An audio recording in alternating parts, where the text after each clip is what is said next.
Welcome to the Her Story Circle podcast, the podcast that brings you the extraordinary tales of everyday women who are changing the world. I'm your host, Gertrude Mache, and I'd like to acknowledge traditional custodians of the land on which we meet today. I also like to pay my respects to elders, past, present, and emerging. Every week, we dive into the lives, challenges, and triumphs of women from all four corners of the globe. We're here to inspire, enlighten, and connect, sharing stories that uplift and empower. So grab a cup of coffee, settle in, and join us as we explore the incredible journeys of women shaping our future.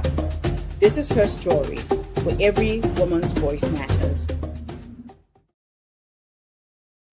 Hello, everybody, and welcome back to the Her Story Circle.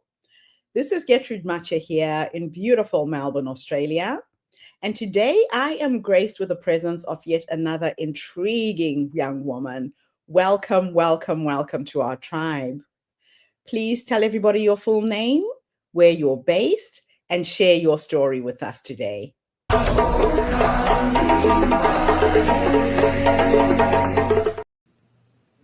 Hi, everybody. My name is Luba Patlakh Kaplan.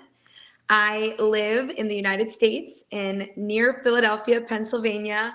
I'm so excited to be here with you today to share my story. So I came to the United States as an immigrant from the Ukraine at just 2 years old.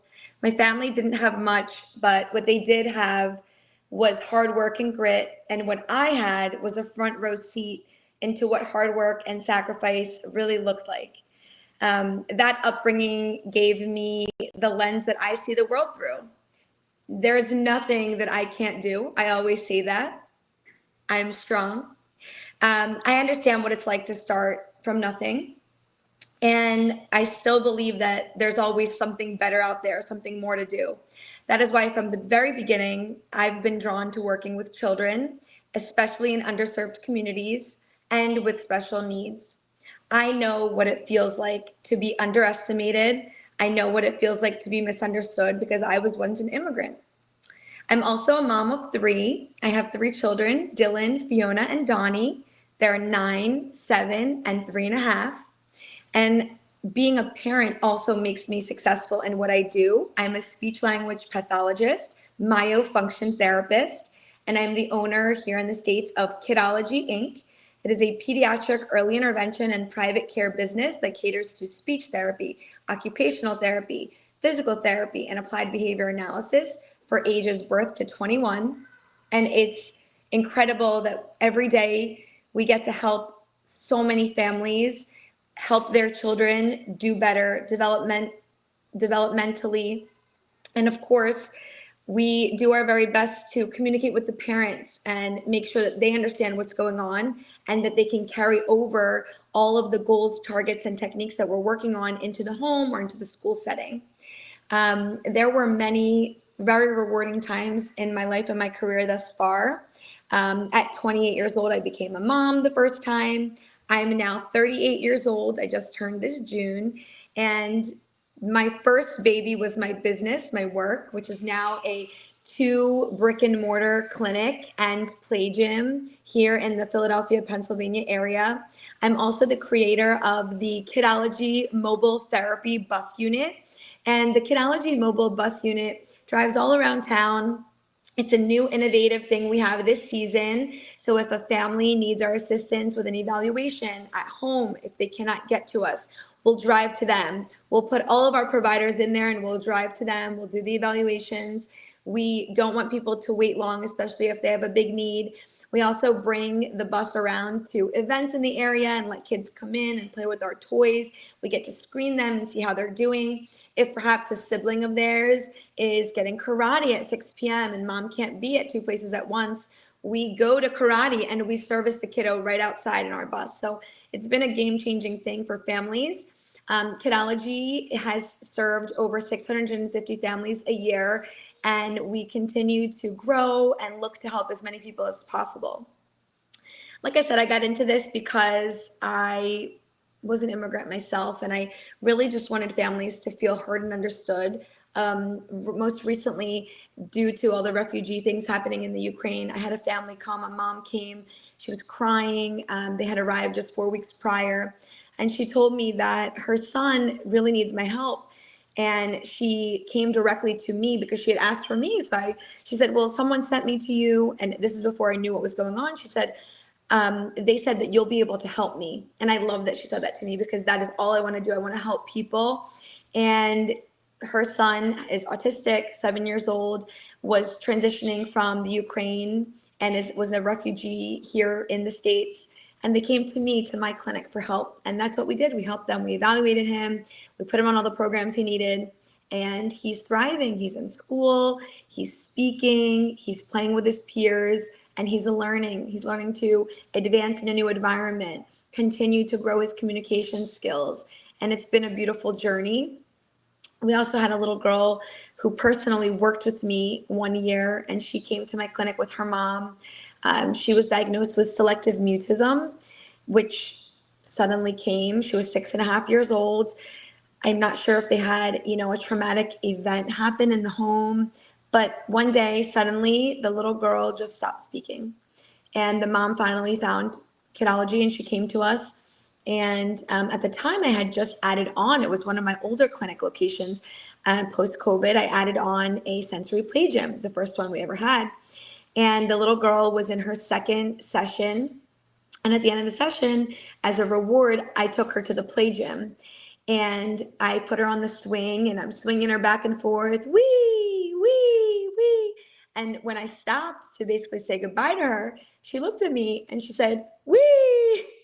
So both her and her mom and we just all were hugging. We were so happy.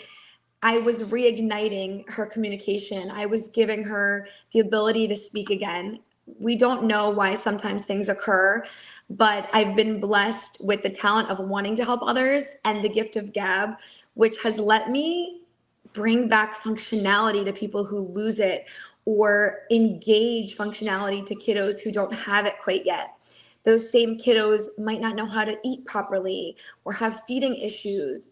They come to us for PT because they have some difficulty with walking, or post-operational need for re-engaging their muscles, their bones, their musculature. And we help those people. We give them a gift that no one else can give, that they'll be able to use every day for the rest of their lives, to either engage in new development or re-engage development that's been lost. And I feel so lucky to be able to do that.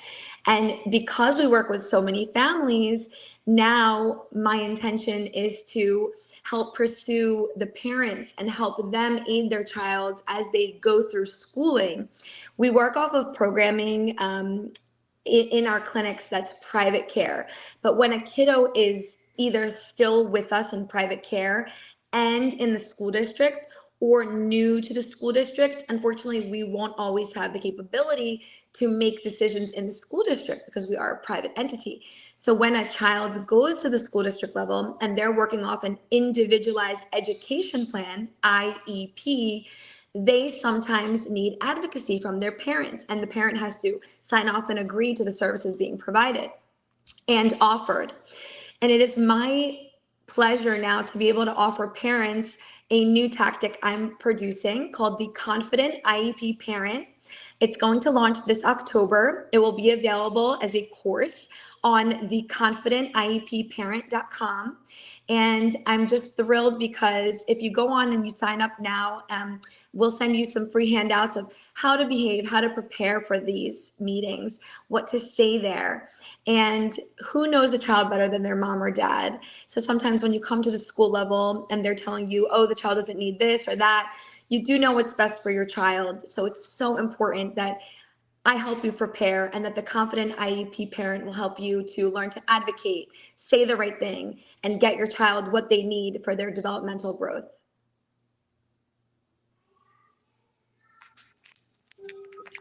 Absolutely fantastic. Wow. Luba, listening to you speak, I think I was saying to you earlier when we first met that I am always inspired by people who work with little children help show them their potential and help them excel in whatever way possible.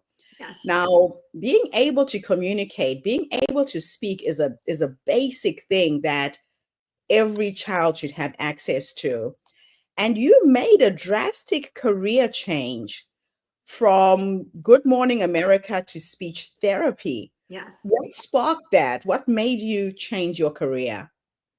So after I graduated with a degree in broadcast journalism, I lived and worked in New York City. I had an incredible job and opportunity at Good Morning America weekend, but I was working behind the scenes and I so desperately wanted to be in broadcast. I wanted to be in front of the camera, not behind it. But that's not how you start. And then I later realized maybe this wasn't the role for me, despite, wanting to work in TV or to giving a message to people. I ended up moving back home to Philadelphia. My parents stopped paying my rent and I couldn't afford it on my own.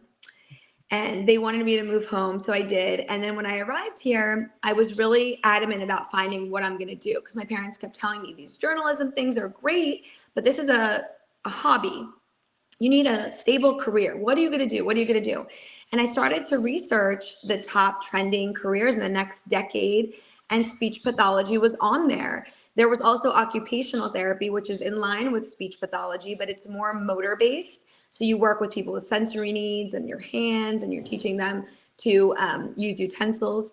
We work together, occupational therapy and speech. But I felt that I had the gift of gab. I loved to help people. I always wanted to be a doctor, but I was afraid of needles. So I knew that that wasn't my career path. So when I saw speech pathology, I decided I was going to go for it. And I'm so happy that I did. The transition was different, but it was meant for me. Wow, that's just amazing. Now, can you describe the moment that you realized access to therapy was an equity issue? Yeah. I want to say when I started to study, at the time in Pennsylvania, they didn't have speech pathology assistant. So I had to be a teacher, itinerant teacher. Mm-hmm. And I noticed that I was working in a bilingual company and he was really capitalizing by me being a Russian speaker. So I said to myself, I wonder if there's a market for this, because it seemed like there was. And I myself I did the ESOL, English as a Second Language programming as a child in the schools. Yes. And I didn't feel that there were enough bilingual or multilingual speech pathologists, people working with families. So I decided I would develop my own brand that exactly targeted that. And that's what I did.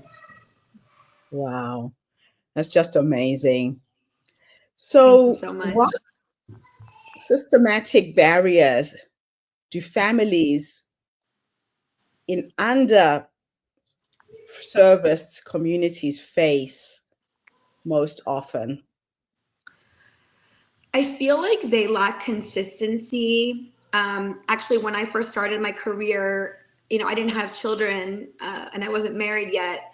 I was driving into some trying neighborhoods in my own car, not really worrying about my safety. I would pin my now husband, my boyfriend then, and say, hey, this is where I'm going. And should I not come out, look for me, please. Because it was some very bad neighborhoods, but I felt like those are the kids that needed me the most. Yes. You're talking about families that didn't have a table and chairs, a couch. The children would greet me in underwear and they would have a crayon that they would stab the paper with because they didn't even know how to utilize it properly.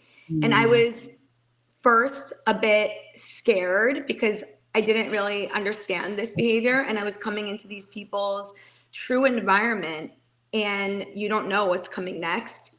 Yeah. But I was so privileged to see them and be that consistent piece and be able to teach them and help them.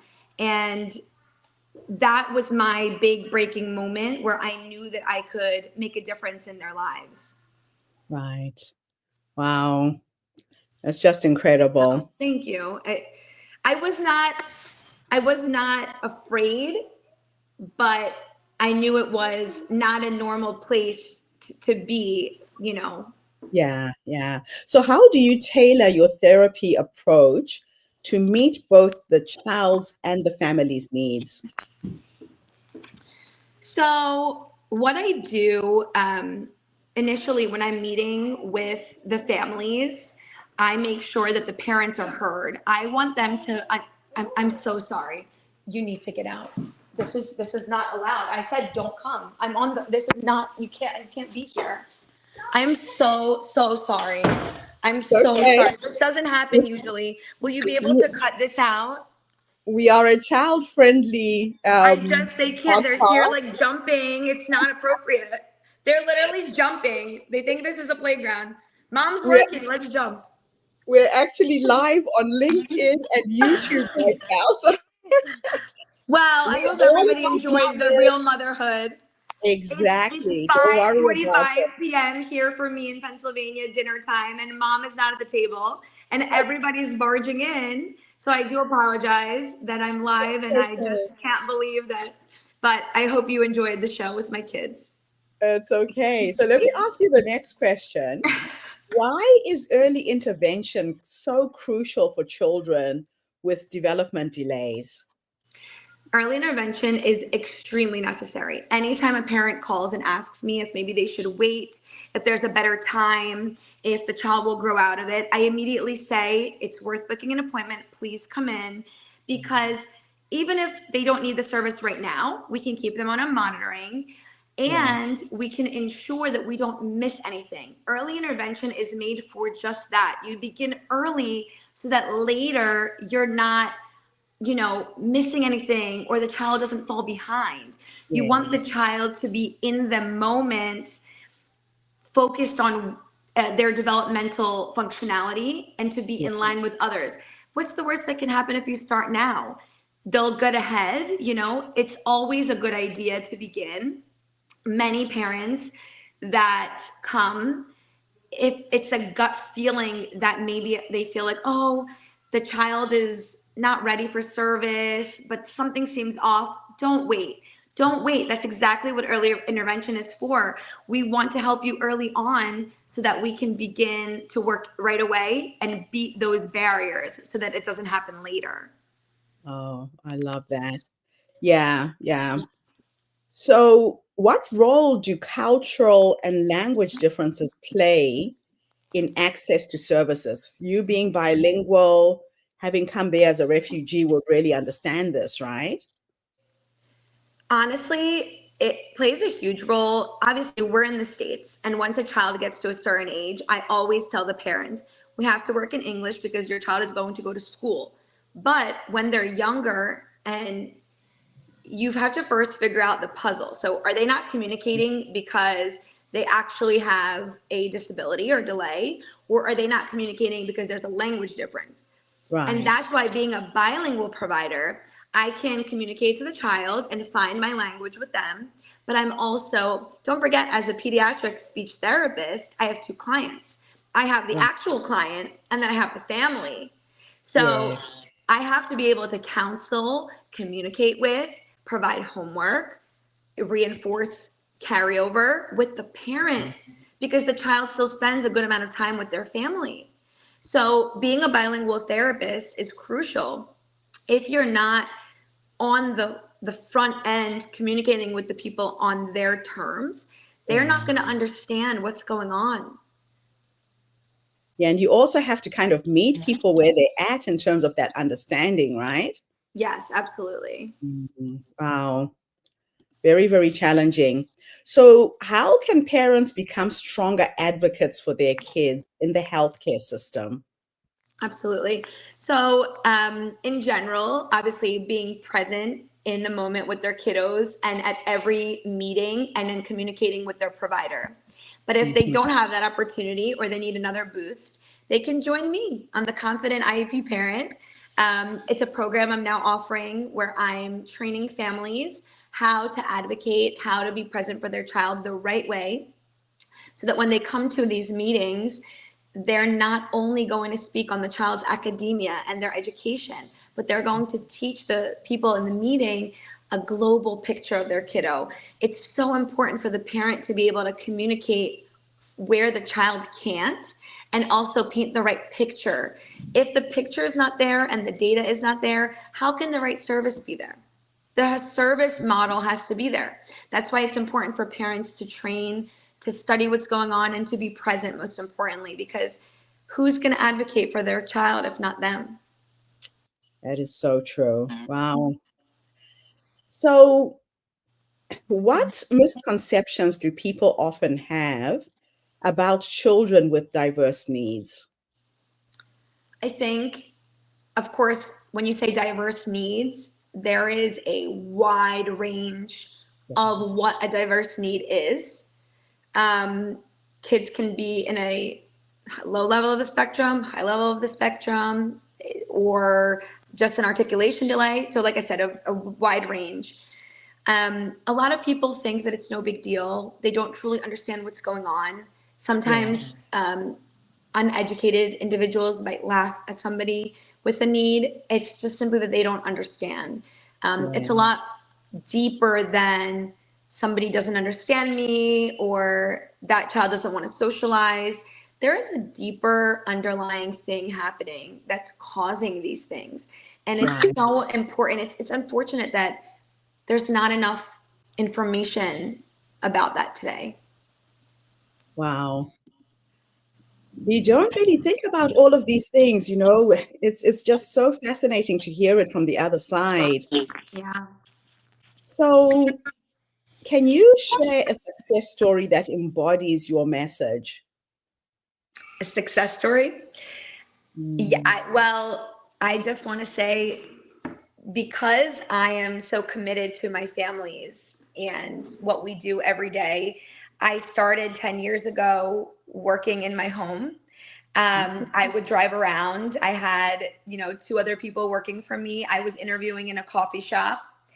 And today, I'm a multi seven figure owner of a business. People trust me. They trust me with their children. And that mm, says a lot.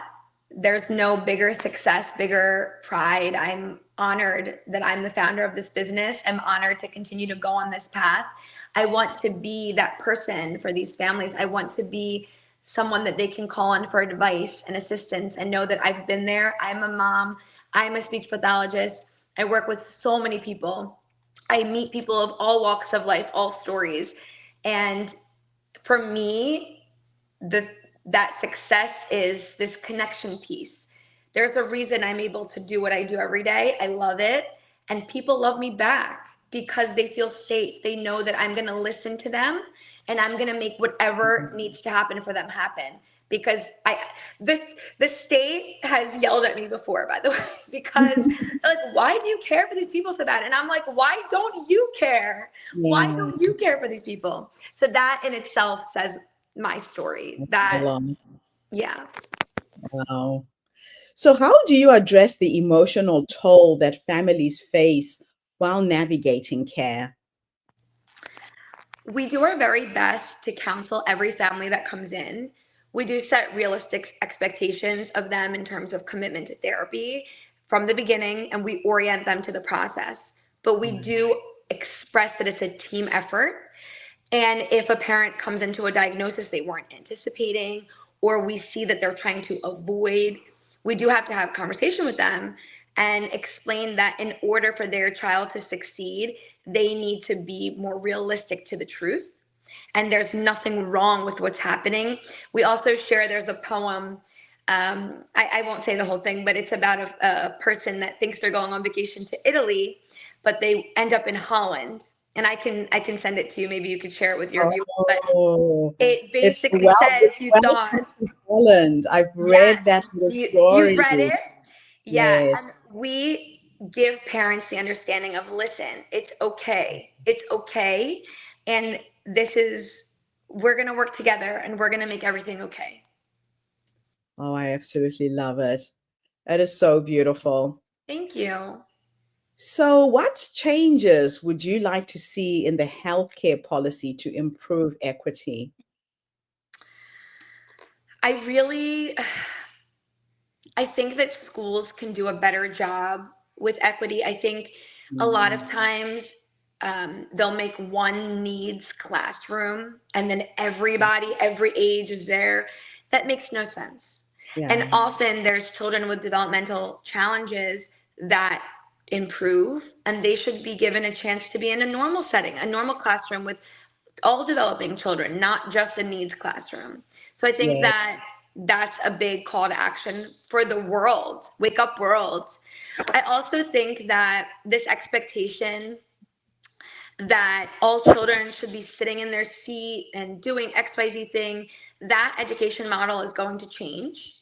And I Yeah. think that it really helps with inclusion and equity for this space, because some children need to stand up, or they need to be sitting on the rug, or they need to like lay a certain way maybe. I don't know exactly. There's so many things that could be happening, but Mm-hmm. giving that space for that, including yoga in their day to day at school or in our programming, that's helpful for everybody. People are under Mm-hmm. stress even in third grade these days. We'd have to Yeah. teach breathing techniques. It's really a Oh, different world, and we need to make sure that our special education understanding is moving with the change of the world. yeah. Yeah. That's absolutely crucial. Now, what is the biggest challenge that you face in sustaining your advocacy work? I think that I wouldn't say that I have a challenge, more so I'm excited to get into it. And right now this juggle of the new piece that I'm adding and being able to get it out to everybody. I don't feel challenged by it. I'm excited, but I know that it's a new piece of work, and Yes. I'm going to treat it with utmost care like I do anything I work on. And I just hope that it gets to the right people who need me, and I can help as many people as. Oh, I love it. That's absolutely beautiful. Now, my last two questions for you are a bit of a thought experiment. Are you still there? I think Me? I've lost you. Okay, No, there you are. I have a storm brewing outside. There's crazy things happening today for me. First it was the babies, now a storm. It's Okay, so literally thundering and lightning. Gertrude, you're a force. I have. I love it. You just never know what's going to happen on this show. Okay, so my last two questions are a thought experiment. In the first one, I'm going to teleport you back into the past, and we are going to go and have a conversation with the younger you. This young woman who decided to change her career, go down a completely different path. If you could go back and give yourself three nuggets of wisdom based on what life has taught you up until this point, what would those three nuggets of wisdom be? This is a toughie. I think that I would not want to rush time when I'm in the younger ages and really enjoy my freedom and flexibility, and maybe travel the world at that time before I got into all the day to day children and work life. I wish that I would spend more time with my elders. Unfortunately, I lost my mom 3 years ago to pancreatic cancer, and I just didn't have enough time with her or my grandma. And one other thing would I wish as a younger me. Maybe I would learn more about finances early on so I could begin saving then to have things that I want now. Maybe investments. Really good advice. I absolutely love it. But it's never too late to get That's into those right. investments. I'm learning a lot now. Oh, I yeah. love it. I love it. Last question is futuristic. And I'm going to teleport you into the future this time. And we're going to go and sit with a 90-year-old you, this amazing woman who has led you up until this point. If you can go and meet your wise woman, what will you say to her when you finally meet her? And I'll explain to you why I like asking women this question. A lot of women look outside of themselves for answers, for solutions, to make decisions. And they forget to go within, to listen to their intuition, that little voice that says, change career, forget about Good Morning America, do something that makes a difference. You listened to her, and Okay. she's guiding you. So what will you say to her when you finally catch up with her and sit down and have a cup of coffee with her? 90-year-old me, huh? I would say thanks for guiding me to this beautiful place, helping me find what I'm meant to do, to help people, to help families, to help children, to help ignite development where it's lost or where it's not yet been found. And boy, do I miss my young body where I can move quickly. No, I think that by that time in my life, I'll see many great stages. I'll help big places, new cultures, many countries, and I'll give myself a big, big, big, big high five and hug and thank myself for this path and the patience to make it all happen. I absolutely love that. I love sharing what I do with my future self. So I play with the energy of who I am becoming. When I get really stuck and I'm struggling with something, I know I've got all the answers to everything that's in front of me. So I go into my meditation and my prayers and I go to sleep with just one question. And the question is, so what is the next step? So our subconscious mind is processing everything we're trying to figure out, everything we're trying to do, even while we're sleeping, right? And then I'll wake up the next morning, I'm in the shower and I get that light bulb moment and I know exactly what the next step should be. Or I talk to other people and I tell them what I'm working on. And it's like a jigsaw puzzle. One woman will tell me this, another person will tell me that. By the end of the week, it all comes together seamlessly, like a jigsaw puzzle. So thank you for listening to your intuition, trusting yourself that you had something more to offer the world than Good Morning America, and the legacy that you're leaving for all of these families and the children that you're empowering with the gift of speech. Thank you. Thank you so much. And thank you to everybody who's tuned in. The Whole Story Circle, as you know, is not just a podcast. We're a social impact movement that brings you the stories and voices of women from all over the world.